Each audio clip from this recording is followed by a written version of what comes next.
සුදු මේ ඔය වැස්ස දිහා බලන් අල තම්බනවද? වැස්සරියා බලන් කොහොමද අනේ අලතම්බන්නේ මම මේ ජීවිතේ විඳිනවා. දැන් ඔය ජීවිතේ විදින වෙලාවේ නරකද හොඳ කෑමක් හැදුවොත්.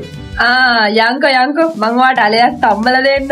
ඔබ පැව හසරැල්ල මට තේරුණා. ඒ රන්සිනාරැල්ලේ රස බේරුණා.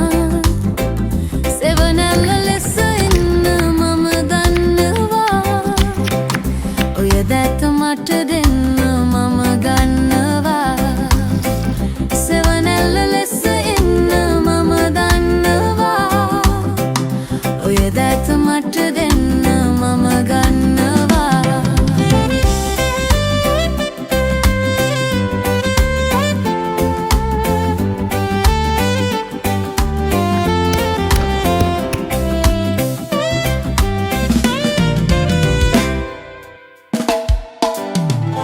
හොරහින් බලා යන්නේ නොබලා වගේ. මම දන්නවා සොඳුර මැණිකේ අගේ. සතුටයි දුකයි හොඳට පුරුදුයි ප්‍රියේ.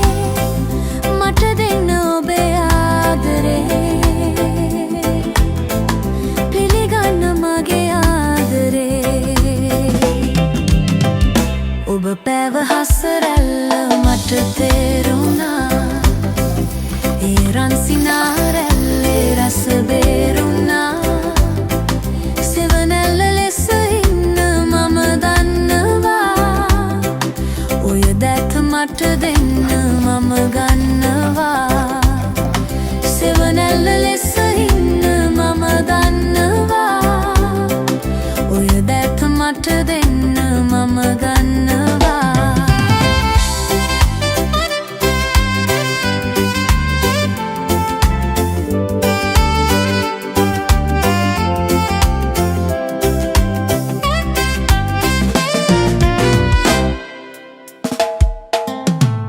හැඟුමක් තිබේ දනිමි සඟවන්න එපා. දිරිදු ඔබේ දැස හඬවන්න එපා. සඳසේ සිනාසෙන්න සඳ ඔන්න අද නම් කන්න යන්නේ කවදාවත් නොකාපු කට්ලට් එකක්. මේක චාවි හදලා දුන්නේ මන් දන්නේ අල තම්බනවා කියලා ගියේ. අල පටලද. ජීවිතේ ඉඳන් ගම එක්කම හිඟුරලාල කට්ලට් එක මොනවද? මේක වෙනස්ම රහක් සුප්පරියක්. අපි කන නෝමල් කට්ලට් එක වගේ නෙමෙයි. අලේ අපි කන නෝමල් අලේ වගේ මේ මේක දෙනාර මට කුඩු වෙනවා වගේ මුස්ලිම් නැති. ඒ කියන්නේ අර හාල්පිකි වගේ සිද්ධියක් තියෙන මේකේ. හැබැයි රසයි මේක මං හිතන්නේ ගොඩාක් පැහැදිලා ඇති කියලා. අල කාලේ ඇති කට්ටිය.